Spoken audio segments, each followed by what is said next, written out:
You're listening to Opera Box Score. Let's get ready to rumble! Wherever you are, however you're listening, it's America's talk radio show about opera. It's Opera Box Score. I'm Weston Williams, joined by the ghost voices of the rest of the OBS cast. All right, this week, as my colleagues are Holy Week hustling, I bring you favorite segments that I think are worth a replay. First up, it's Sinead Campbell-Wallace, the Irish dramatic soprano, and yes, that is its own Fach, went inside the huddle on the occasion of her American debut at WNO in Fidelio.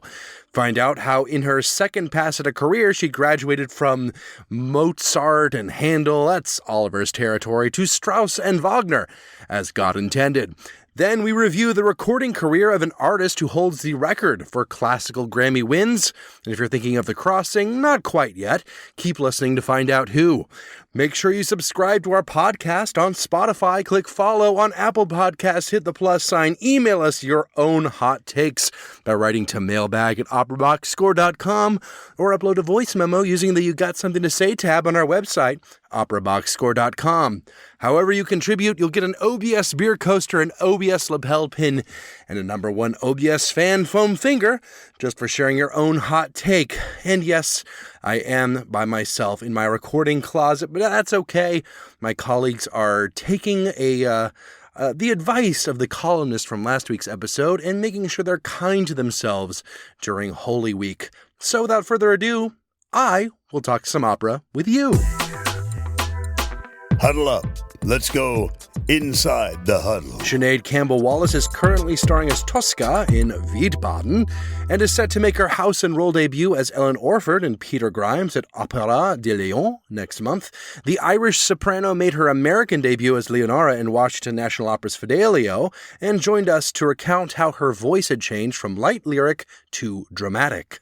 Primarily really in the UK and in Ireland. Like my speciality at the time was definitely Handel operas, and I did some Mozart as well. I did Monteverdi, and I did a little bit of bel canto. Like I think I did Giulietta in I Capuletti Montecchi, but that was sort of the height of it, you know. Like that was sort of as big as I got at that stage, and I think it was just. There is this issue about, because my voice was substantial, but I guess, you know, when you're in your early kind of mid-20s, early 20s, like, you know, it's sort of, it was in my kind of DNA, and I think in every young singer's DNA, that you have to sing Mozart. Like, you're right, you know, like that's, you know, and people often say, you know, before you do anything, once you can sing Mozart, you can sing anything.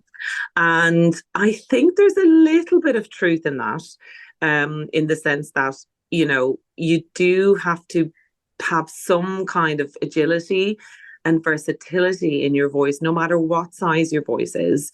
And funnily enough, funny that you should mention Christine Gerke, because Christine and I did a concert performances of Electra last year in Tokyo, where she sang Electra and I was Chrysothemis, and you know, like we got on like a house on fire. But we had this conversation, because Christine, when she started, believe it or not, shock horror, she was singing Handel and Mozart and Gluck, yeah. And I believe that her sort of, you know, kind of earlier roles at the Met were indeed, you know, Handel. I think she sang Alcina, and I think she sang Contessa, Marriage of Figures, that kind of thing. She may have also sung Fiordiligi. Anyway, and then she and I had this conversation. So when I was singing those roles as well, they were okay. They were comfortable to a point. But then there was always a sense that eventually I felt like I was being contained, you know, like, so conductors would start to go, oh, you need to give less, or you need to do less, and I think at that point, that's when it becomes dangerous, or that's when it becomes uncomfortable, because you're not being allowed to give the extent of what you have. And when any voice is sort of stymied in that way, you know, I think any singer should kind of start, okay, it's an alarm bells moment where it's like, okay, this isn't healthy anymore. And I felt that to a certain extent. I just felt like it was, yeah, that I wasn't particularly, I didn't feel particularly, it didn't feel rewarding to sing that Hmm. music. I enjoyed it and I absolutely love Handel to this day. I absolutely love it. But I felt like I couldn't sing, I guess, with everything that I had, you know. But around that time, I got married, and I always knew that I wanted to have children if I was lucky enough to do so. And at that stage, I decided to call it a day, more or less, with the career. So I left my management. We moved to Ireland. We had been living in London, and when I moved home, very luckily, was pregnant with my daughter. I got a full-time job in the Conservatory of Music in Dublin, and I taught like full time. And I did that for about 6 years. So I had my daughter. 3 years later, I had my son, and I was pretty happy teaching. I really enjoyed it. Up until that point, I was enjoying it. I was really, the whole physiognomy of the voice and the biology and the science behind it. Absolutely, just I'm just so interested in it. It really, kind of fuels my creative process in a completely different way. So I was doing that and really enjoying it. And then a friend of mine, a very good friend of mine, Aoife O'Sullivan, who studied in America, actually studied in the Curtis Institute, a very beautiful Irish pianist. She was also teaching there, and she said, "You know what? We should do a recital." So I was like, "Yeah, sure." And I guess I that was the first sort of time where I started sort of having to work at it again, and get a program up and running, and and then that led to one or two other projects, sort of low key, in Dublin, a couple of other performances. I guess I got bitten by the bug again, if you want to call it that. But I remember saying to Eva, like, God, maybe I should get back into performing, like seriously, in a serious way.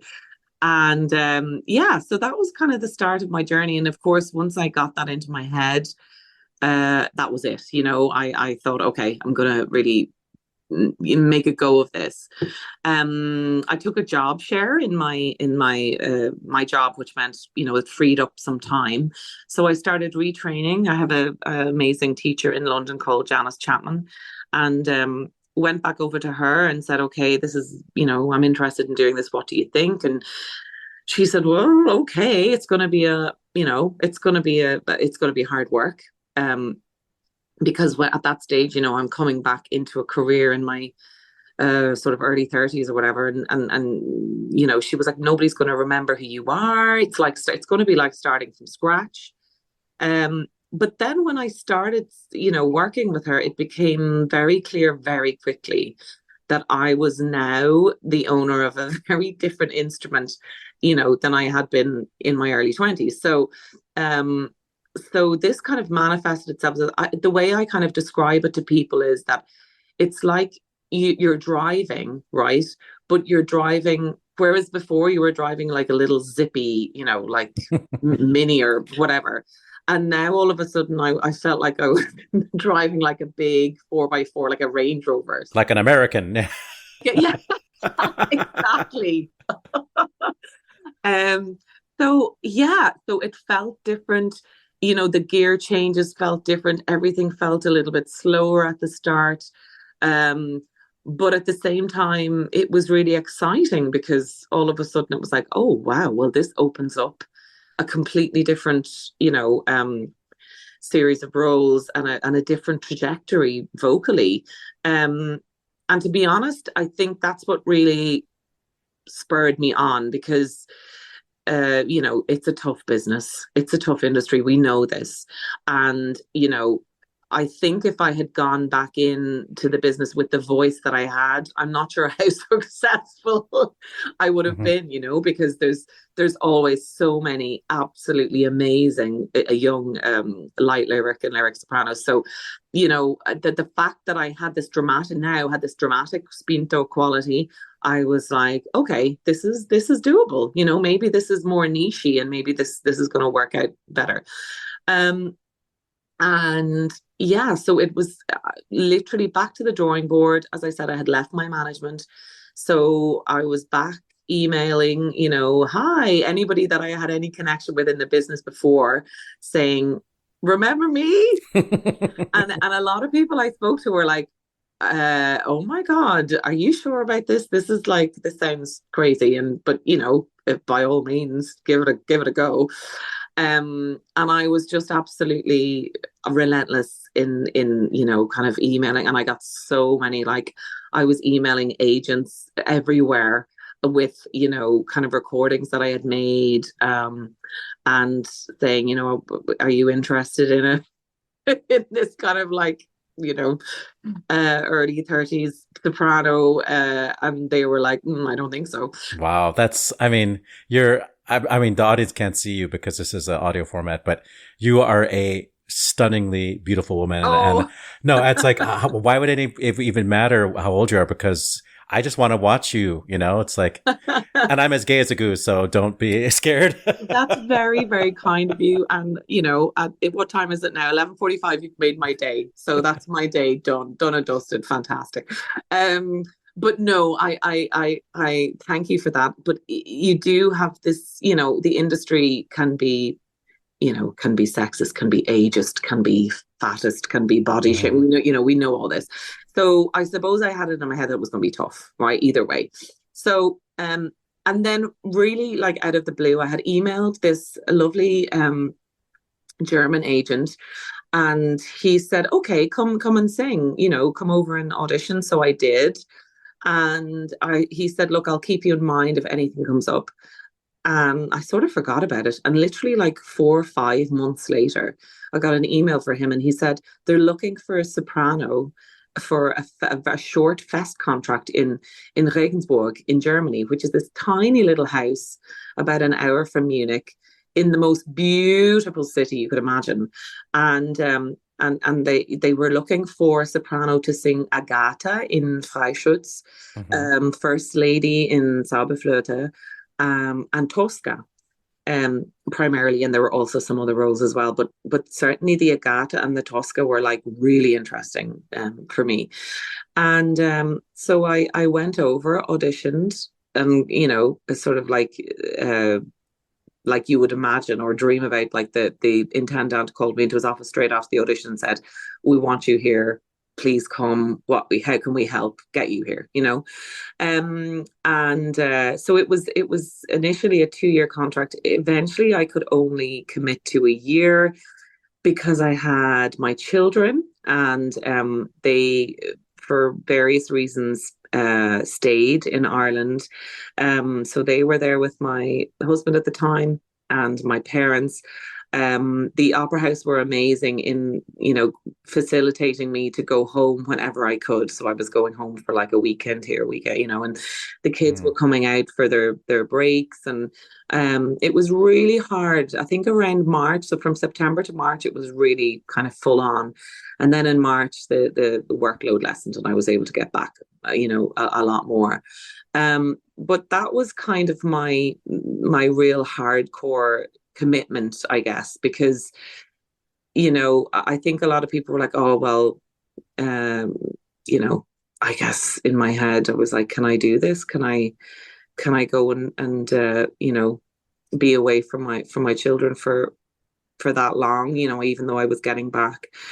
And looking back on it now, it was kind of like a learning curve, because it was a taste of how it is for a working mom in this business, because you are away a lot, and there's no getting around it. There's no easy way to package it. Are your kids with you here in the they're US right not, now? unfortunately. Okay. No, they're not. And the reason being, they usually come for a period of time whenever I'm away. This time, my daughter has just started secondary school in September. And so now it's really tough to take her out of school. Whereas in primary school, you can kind of, you can take them out. Yeah. We don't know what that means in the US. Secondary, what age is that? I guess it's high school. Would it be Oh, high okay. school? Yeah. It's like she's Okay. 12. She's turning 13. Oh, that makes no sense. I thought you were in your 30s, but maybe you're not in your 30s anymore? Oh, no, I'm not in my 30s. Oh, okay. Then I'm confused. You're still beautiful. Okay.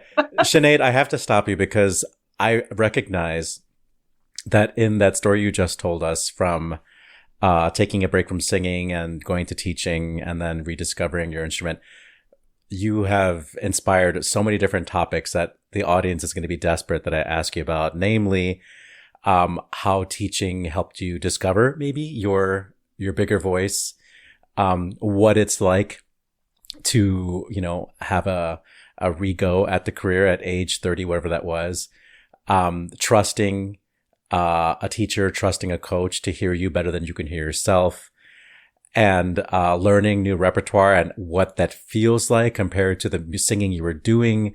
I mean, I think of Handel and Mozart as people who really understood the voice and wanted the voice to be brilliant, but also understood the limitations of a bel canto technique, whereas the roles you're singing now are pushing the voice towards heroic things that have nothing to do with bel canto.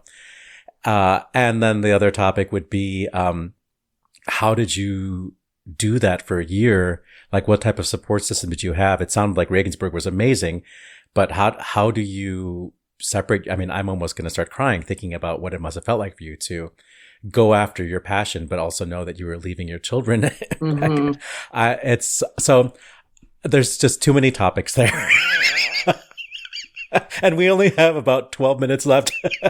Is there one of those things do you feel very passionate you'd like to talk about before we move on? We need to do like a series. I know.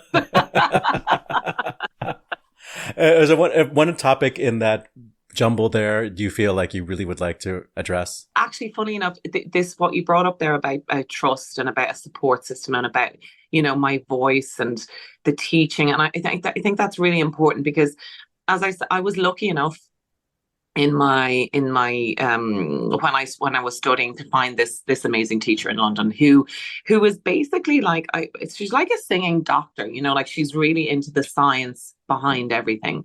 And she taught me my technique, and to this day I do believe if I hadn't did that groundwork with her, it wouldn't have been as easy as it was not as easy, but you know what I mean? I wouldn't have had the resources and then following on from that, the 6 years that I spent teaching day in, day out, and I was taking students from, it was undergrad, so they were coming in at 18 and then graduating at 22, or I had master students coming in and at 23 and 24, and bringing them through a master's performance over 2 years.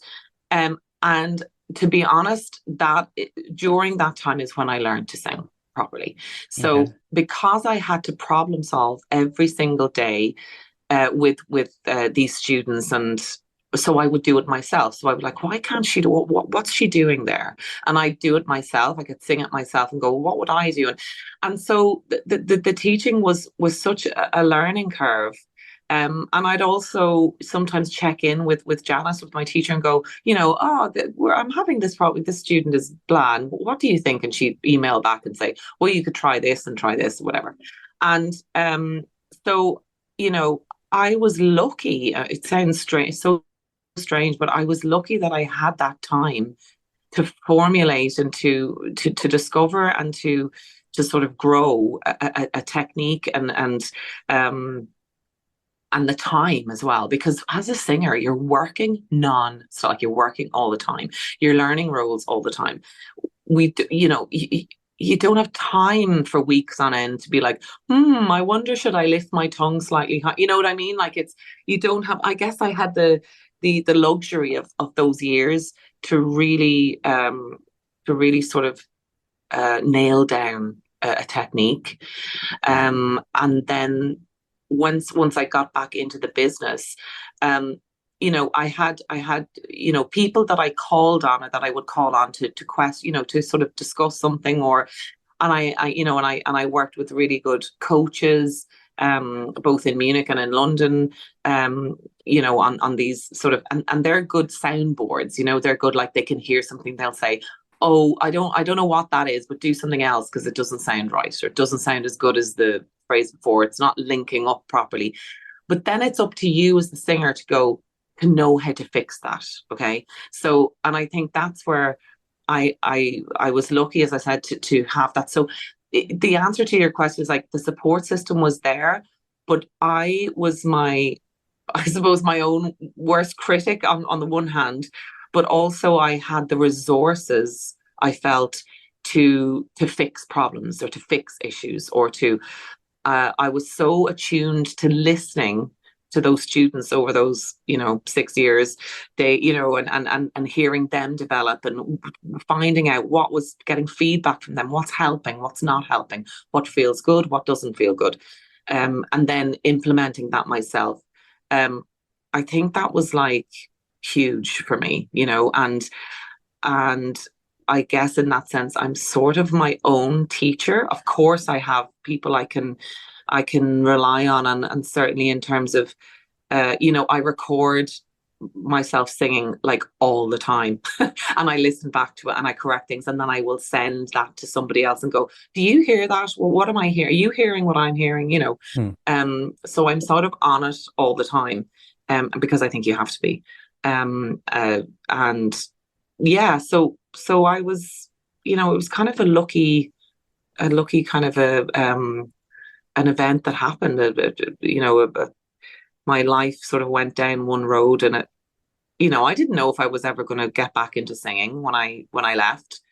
But funnily enough, what ensued in those years was going to be like the bedrock of my career thereafter. So it's Well, I've invited you on because we're supposed to be talking about Fidelio, but I just wanted to oh God, we have so little time now, but it sounds like you are a very thoughtful technical singer, and I haven't seen you perform yet, but I know from our pre-interview that you've already debuted a Salome, and I feel like if you're singing Salome, you've got to be focused on your physical presentation, got to be focused on the acting. Yes. Absolutely. So the reason the reason the technique is important, right, is because once you have one of those, you can throw everything out of the window when you get on a stage, and you can do what the hell you want. If you want to do a cartwheel and sing, you can do it. If you want to, if a director asks you, oh, can you hang this way? Can you sing lying down? Then can you sing that note, stand on your head? Okay, you're not going to do that. But the point is that with the technique, you can physically do whatever you need to be able to do, and you don't have to think about it. So when I'm on stage singing Salome, I am like 100% Salome. I'm Sinead singing the role, and there's pretty much 80% of me in anything I sing anyway, because I have the right amount of crazy, I think, and but the technique then emboldens you to you can do, you don't have to think, oh God, I can't do that, and oh, I need to stand this way, or I can't do that and then do this. It's like, if your technique is solid, you can do whatever you want, and it gives you the freedom. It gives you such freedom then to be able to go, well, I can really enjoy this. I can throw myself physically into this, and I'm going to be okay, because I have something behind, a backbone of a technique that's sort of unshakable. Have you done any character studies of women dressed as men, and like how to walk like you might have something between your legs and like shoulders back type of stuff?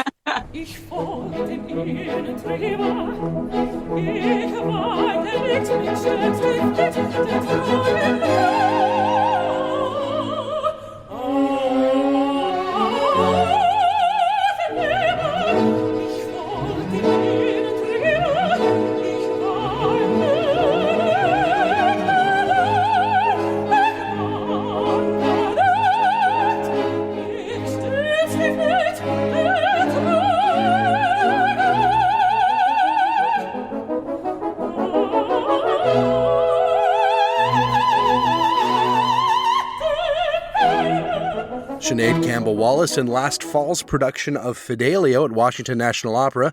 Thanks again to WNO for coordinating the interview.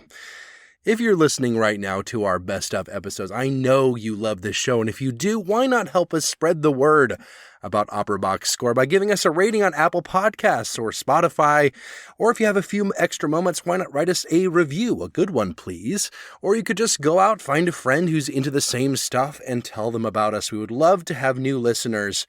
And of course, you can always get your voice heard by emailing us at mailbag@operaboxscore.com, or you can go to the You Got Something to Say tab on our website, operaboxscore.com. And now, ladies and gentlemen, this is OBS Hall of Famer, our enthusiastic yet humble salute to a distinguished opera artist who has gone above and beyond to contribute greatly, distinctively, and with grand significance to the art and honor of opera.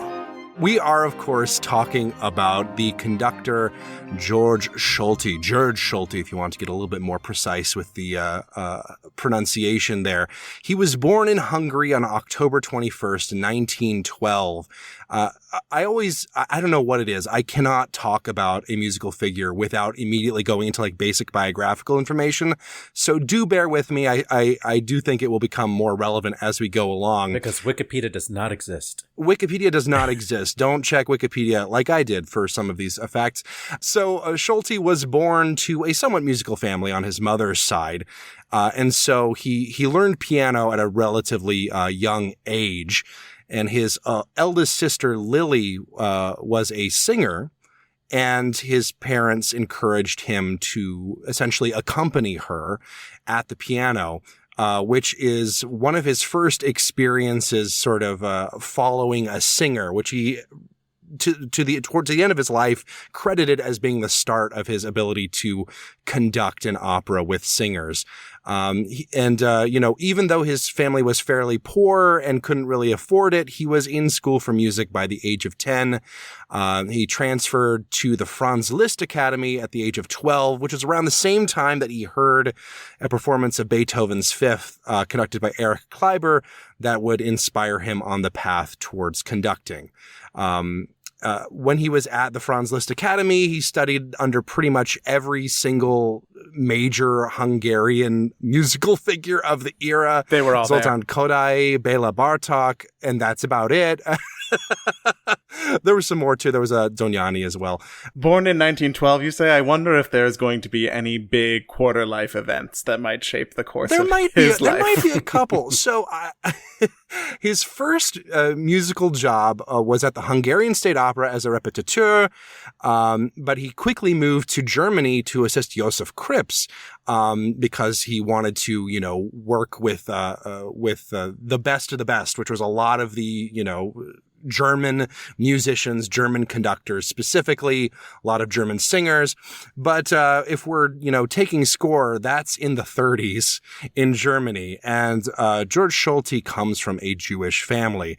And Josef Krips, who is himself had some Jewish ancestry, saw the way the wind was blowing and told him within, I think, a year of just of his sort of apprenticeship to just leave. Like, it is not looking good. You do not want to be in Germany once the Nazis take over. And so he left, which was a really good thing. He had a bit of a career interruption as far as that goes, but he did have some experience in Switzerland, where he stayed for most of the war. Right before the war started, I should also mention he assisted Arturo Toscanini, who he credited as being the most important musical figure in his life because of the way he conducted opera specifically.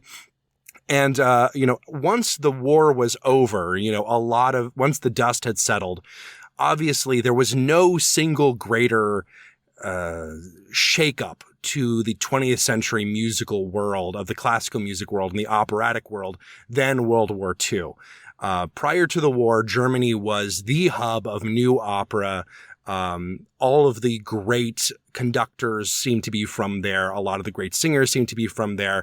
But once the war was over, a lot of these great conductors carry on were had some associations that the American occupational government found a little bit problematic, at least for a while. So, thanks to a performance of Fidelio in Munich that impressed these American occupational authorities, Schulte was able to be given an unprecedentedly young-aged appointment to the Bayerische Staatsoper. Because all of the great German composers of that era were in the process of going through denazification. So he, as a very young conductor, was able to lead this major house. And he also got installed at Frankfurt City Opera as well. Massive step in the right direction because he had always wanted to conduct ever since he was about 12 years old. This was finally, everything was coming up Schulte. It was really, and especially it must have especially felt amazing coming out of the war with all the repression and the stomping down of not just Jewish artists, but art in general, to really find himself in this advantageous position. That step to Frankfurt was like a little bit controversial at the time because he considered it a demotion from Munich, right, exactly. Which was one of the biggest, like one of the top houses in Germany. But even with all of the denazification politics going on, it seems like there was still a lot of objection to a non-German running such a prestigious German house. Yeah. And, as you can imagine, there were still definitely elements in there where it's not just a non-German, but a Jewish non-German, an Eastern European Jewish non-German, the worst possible combination if you're a Nazi. So, because of this, he had this really impressive resume, but still had to be kind of scrappy with how he was performing. He still had to take on these répétiteur jobs, accompanying singers in rehearsals. And for a long time, he wanted to be a conductor, but he was like, if I had to just be a répétiteur, that would be fine with me. But he really, really wanted to conduct. And so it was in this sort of climate, once, denazification was sort of completing the process, a lot of the German conductors were coming back, that he finally gets recommended. He meets, I believe it's a tenor, I forget who he mentioned that he would love to start getting some of his stuff recorded. And he worked for Decca, so he recommended him as a pianist because he was a very good pianist. And of course, the singer had worked with him as a répétiteur. And so he got this meeting with a higher up at Decca in 1946, 1947, thereabouts, walked in, and the first thing he said to this Decca person was, "I don't want to play the piano. I want to conduct immediately," which was very funny because they were expecting a pianist. They were like, well, this is not what we really want you for. But Decca did tentatively agree that he could conduct and record. But they said, first, you got to record some stuff for us as a pianist. And he agreed to it. So just for fun, just a really quick little bit of one of these very first recordings that he did as a pianist. This is from the Brahms First Sonata in G. I believe this is actually his first recording for Decca in 1947, with the violinist, George Kuhlenkampf.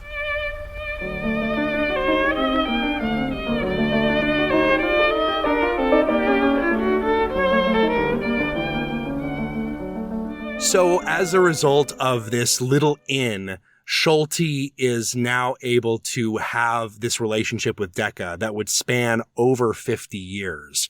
But it all started just as a pianist. And very quickly, the recording industry itself started to change in a really dramatic way.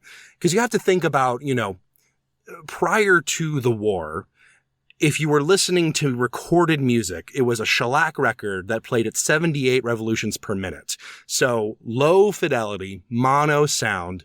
no real presence to the sound. It was really just like one singular microphone placed somewhere. There's a book called The Ring Resounding, which I'll talk about a little bit more in a little bit, which talks about the attitude towards recording prior to the advent of stereo and long playing records, that really just made the point that, early on, recordings were really just a record that a performance had happened, right? But because of the advancements in technology during World War II, from the Germans especially, my favorite little story about this is that the German military were able, or at least corporations working with the German military, created a way of recording the voice that was so high fidelity for the time that they would record Adolf Hitler's speeches and put them out over the radio saying he was broadcasting from such and so city. Now, because the recording quality was so high, the Allies would assume that Hitler was in that city, and they would often go and attack that city. But because they had developed these recording tapes, this really high fidelity audio technology, they were able to, have Hitler be quite far away. Not great for the Allies' war effort, but really important for the history of musical recordings. Essentially, after the war, this technology starts to be incorporated into commercial recording techniques. The long playing record comes out in the early 50s, where you're rotating at 33 1/3 revolutions per minute, so you can fit on a lot more audio. 78s are basically made obsolete overnight. Stereo starts to come in. The magnetic tape and the ability to overdub comes in, all within the span of less than like 9 years, which is crazy. This really becomes so essential to understanding who Schulte was and why he's so important as a conductor, almost even more so than his actual conducting technique, because Schulte was an early respecter and adopter of a lot of these recording techniques. One major character in Schulte's life that people might not be familiar with is a guy named John Coolshaw, who is an English record producer with Decca, who was instrumental in trying to get someone to get the company to record the entire Ring cycle by Richard Wagner. And this was a crazy idea prior to the 1950s, because if you look at how many records it would take to record the Ring cycle on 78s, John Coolshaw in the book Ring Resounding estimated that it would take around 112 records recorded on both sides to get the full cycle. But with LPs, you can do it in a mere 21 records, which is still a lot. Who doesn't want to get up and change the record every 7 minutes? 78s would be a real pain. So John Coolshaw has this idea that he would like to record these long Wagner operas that no one has ever recorded before. And he happened to go to, I believe, Munich and hear Schulte conduct a performance of Die Walküre in 1950. And here's what he writes in the book Ring Resounding, which is all about the making of this first Ring recording with George Schulte. Coolshaw says, "The music and the drama made sense. You can get away in the opera house with a modestly talented cast if you have a brilliant conductor at the helm, but the most brilliant cast in the world will not save the performance if the conductor is a dullhead." And in Coolshaw's opinion, Schulte was the opposite of a dullhead. He writes a lot about how dramatic it was. Schulte had always had a passion for opera because, dating back to when he was playing for his sister, he understood singers. He understood the inherent drama in operatic writing that is not necessarily present in other kinds of symphonic writing or like absolute music, Things as simple as like breathing. Exactly. It's so connected to the human experience. And that's what he liked to put into his music. Even if you listen to some of Schulte's recordings of, quote unquote, absolute music, he always seems to inject a program where there isn't necessarily supposed to be one, which can make him a little bit grating in some of those cases. But, luckily this is opera box score. This is not absolute music, box score. Edward Hanslick box score. So basically he heard Schulte perform Die Walküre. He got the idea. He's like, what if he recorded Die Walküre? He tried several times to get recording the Wagner operas off the ground. They failed for various reasons. A few years go by, but he does work with Schulte a couple of times. And one of the things that John Kulshaw loved about Schulte was that Schulte was one of the first conductors of this new generation that actually respected the art of recording. Prior to the war, it was really terrible sound, one microphone. They didn't really have any sort of systematic technique for recording anything. If a record sounded good, it would often kind of sound good by accident, there wasn't really, and a lot of composers, either because they were, born in the 19th century, didn't really care for, the idea of recording, or because they had big egos. And, some really good conductors out there just could not wrap their heads around how they should, even let the record producers do their jobs. They would, demand that a microphone be placed over there instead. And the producer would be like, that's a terrible idea, but they would insist. They would just, and then, they'd be a terrible record and they'd have to do another take. But Schulte was very communicative and was willing to step back and let the audio producers do their work. And critically, Schulte also agreed with John Kulshaw that especially when it came to opera, it was so important to create a theater of the mind in a recording. This feels almost like old hat now when you're talking about studio recordings, but it really was a revolutionary idea that you were not just imitating a performance that happened on stage. You were creating a performance for someone to experience without any visuals at all. This was a really revolutionary idea. It required the use of stereo. It required a sound stage where singers could move from one area to another, so you could get the panning effect. It required sound effects. It required analog electronic effects to sort of enhance various moments of action. And these were all things that a lot of older conductors would have balked at, but Schulte was absolutely down. And finally, when they were given the go-ahead by Decca to start recording the Ring Cycle, or at least at the beginning, just Das Rheingold in 1958, they were able to bring something really special that had never been done before. And I know I've been talking a lot about this one album, which is really four opera recordings. It's 21 whole discs. I mean, it's 21 whole discs. It's a lot, but this legitimately is one of the great recordings of all time. It defined what studio recordings of opera could be. And I think my favorite example, I'm just going to pull right from the finale of Götterdämmerung. We're going to hear Birgit Nilsson.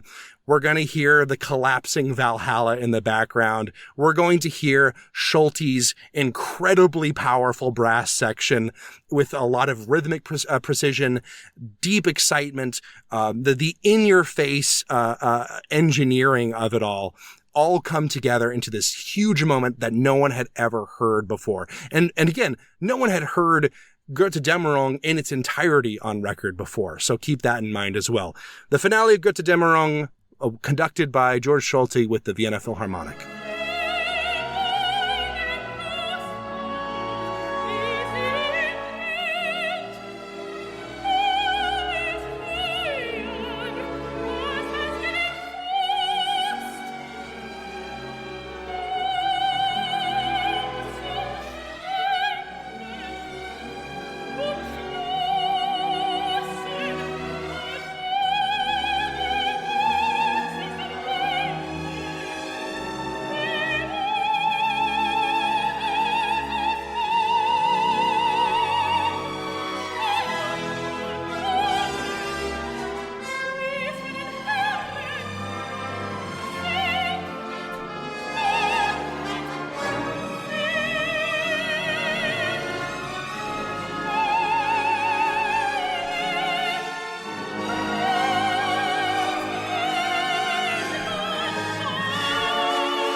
So this recording of the Ring Cycle changed everything as far as recording opera goes, and even I would argue recording classical music goes.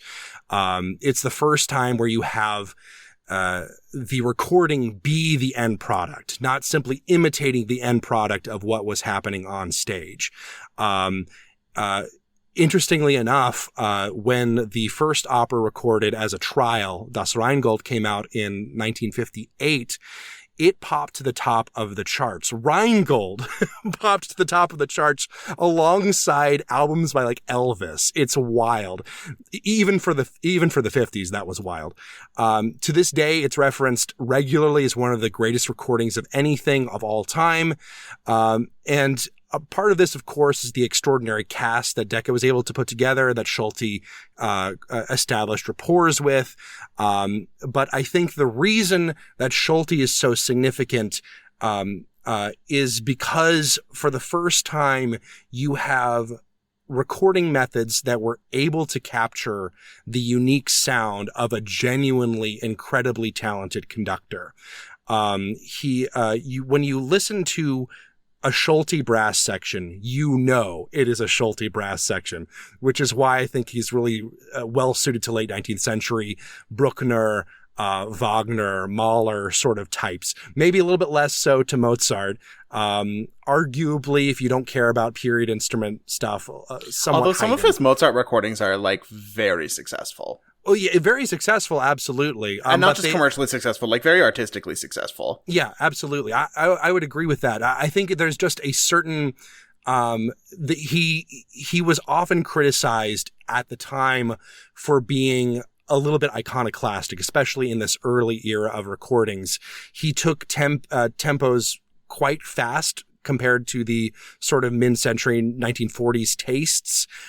He was very willing to make the orchestra sound huge.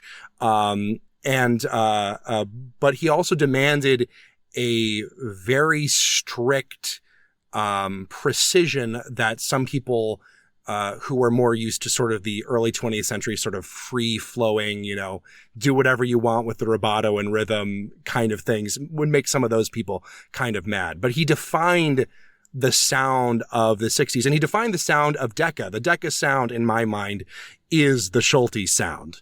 There's your episode title for you, Oliver. I will say, I want to talk about just his recordings, but he also obviously had a lot of live relationships with a lot of orchestras and opera companies. He was head of Covent Garden in the 60s, where he was not popular for a while. His car was vandalized at one point. He had rotten vegetables thrown at him.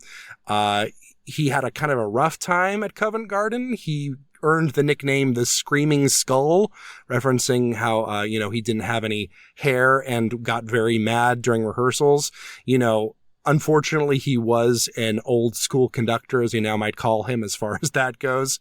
But he pulled Covent Garden into a level of performing quality that had not been seen since. And he kind of started to gain that reputation as he bounced around to orchestras all across Europe and in the United States, as we'll talk about in a minute.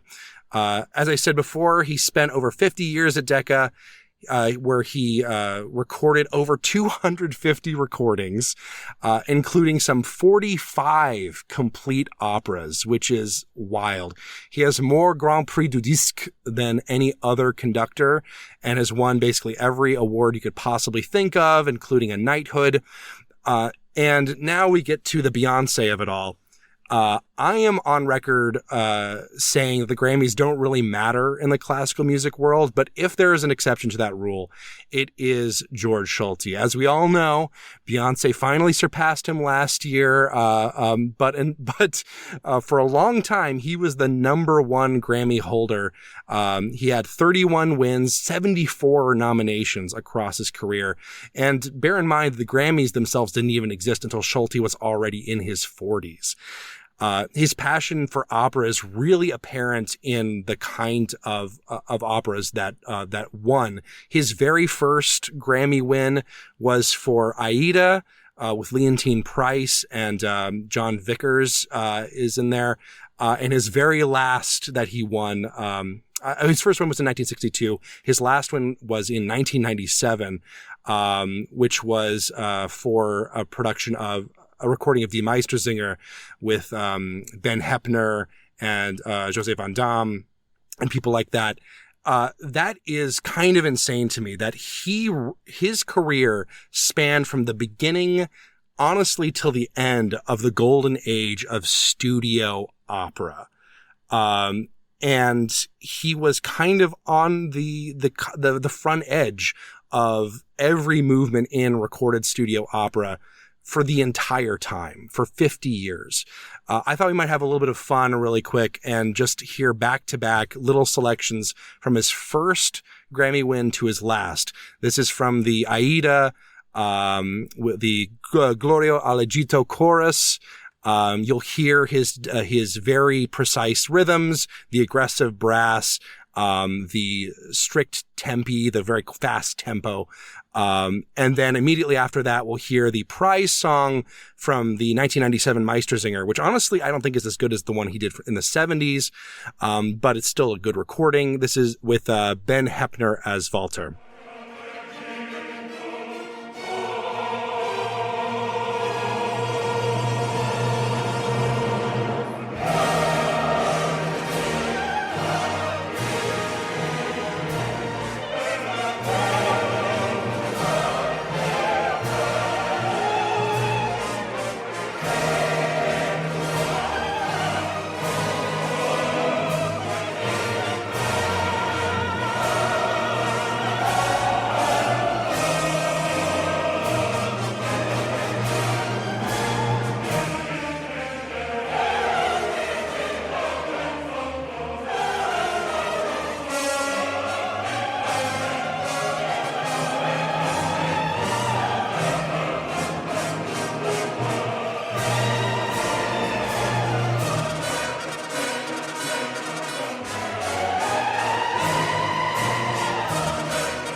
I come back to that Schulte Aida a lot because, I mean, everyone in this podcast who's listening is aware of my love of Leontine Price, and she does sound pretty phenomenal on that album, even if the rest of the cast are not my favorite versions of the of most of those roles. Fair. But the triumphal scene under Schulte is just like drama that you cannot find anywhere else in the recording of this opera. Like, the band sounds like they're going to play the whole damn chorus off of the stage and like into the back parking lot. Then that's a very important part of the Schulte sound. Whenever you hear a recording of his, you know the orchestra has come to play.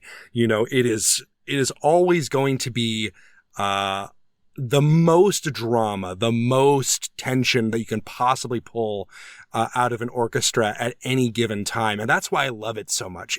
He's not a sit back and relax kind of conductor, even though he became a lot more sort of refined and maybe not quite as aggressive in his later years. But even then, you could always hear this precision and this excitement in every beat of every downbeat he conducted. It is really that good consistently throughout. He's also someone who you can tell understands opera and what audiences want, you know, even if it's not necessarily the most historically appropriate technique. He's doing something that is interesting, you know, to the audience and understands it and knows how to bring it across. When you say historically accurate, what exactly are you referring to? Well, like he will do some liberties where he'll add a crescendo where one was not before. The brass section, as I said before, is always going to be a lot bigger than it necessarily has to be. You're not going to go and listen to a lighter Handel opera and expect, historically informed stuff. Right. I mean, he's definitely at his best when he's got like the full complement of 1,000 in those Wagner and a lot of really amazing Strauss recordings as well. Like, that's one of the absolute best Rosenkavaliers out there. The Schulte recording with Regine Crispin, Yvonne Milton, and Helen Donat. Also, like, of course, Birgit Nilsson's Elektra and Salome were recorded under Schulte, and a really fantastic Tristan and Isolde. Probably I would prefer her Schulte Tristan and Isolde to the one that she recorded under Karl Böhm, which just is a little bit languorous for me, as you were saying.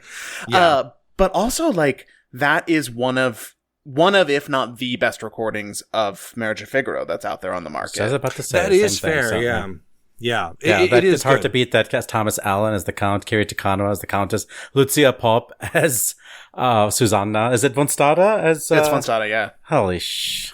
And that is also as Bartolo. That's one of the secrets too. Like, he was able to have such a meteoric rise so young that he was able to start pulling in really big talents to perform with. And by the middle and end of his career, he's able to get basically anyone he wants to record. As a matter of fact, I didn't mention, but the Meistersinger we just heard is recording with the CSO, which is appropriate because he's a hometown hero for us here at OBS. He served as the music director from 1969 to 1991, and he helped to manage to define the signature sound of the orchestra. You know, whenever people talk about the CSO brass, I'm like, that's just the Schulte brass, you know, all due respect to Fritz Reiner. And I will say, like, when Schulte took over, the orchestra was good, but it was struggling. It was really in debt. And Schulte was able to use his pull with Decca to get them into a number of high-profile recordings, and he was able to bring the orchestra with him on tour all across the world, which hadn't happened in, I think, ever. I mean, maybe it was a long time. I can't quite recall. But because of that, he was able to use his own star power to put together these crazy albums of recordings with huge singers and huge, musicians in the pit that you could not really put together otherwise. And a lot of this, of course, is also Decca being very smart. Decca took took the most advantage of any label aside from maybe Deutsche Grammophon in terms of snagging exclusive talent. EMI and Maria Callas would maybe beg to bristle at being left out of that list. That was like all they had, though, you know. And part of the problem too, I think that if you talk to, you know, older audiophiles who remember the sort of the big label wars of the mid 20th century, I always hear critiques of Deutsche Grammophon, EMI, absolute trash talking of Columbia.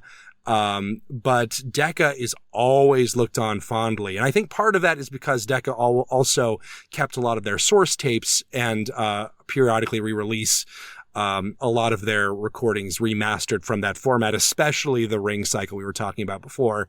But there really is something to it where you feel like you're actually hearing what the conductor intended, as opposed to, you know, the EMI sound of like, I'm way in the back and hearing the best I can. Sorry, Maria Callas. But because of that, he was able to really lift a lot of performers, especially American singers, up to this big international profile, along with him. Yeah, all the way till the end of his career. Yeah, all the way to the end. Like, you know, a lot, even in the Maestro Singer from 1997, a lot of really big stars who were just kind of like starting to bud, you know? And, you know, I think a lot of the reason that the CSO still has an international reputation is because of Schulte. Good call, bad call on Opera Box Score. Good call, a bad call. That's how we end the show. Oliver has a good call. It's to Rachel Willis Sorensen, or at least her social media team, for giving us an inside look at her role debut as Norma at Staatsoper Berlin. We all wish we could be there for sure, but when she went inside the huddle with us so many years ago now, we had no idea her career would go in this direction, and Oliver is personally thrilled at the idea of her taking on the most difficult and iconic bel canto prima donna role.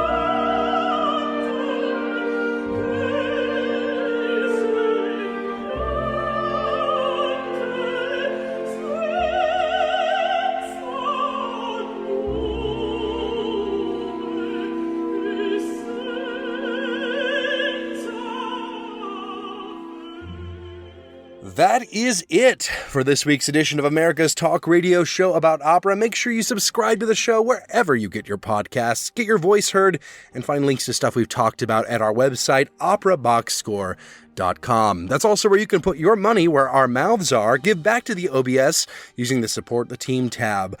Your announcer is Norm Waddell. Your creative consultant is Oliver Camacho, and your audio editor is me. The executive producer of the OBS is George Cedarquist. For co-hosts Matt Cummings and Ashley Hardgrave with guest Sinead Campbell-Wallace, I'm Weston Williams, asking you to continue the conversation about opera after you've sung the 9th verse of Lift High the Cross.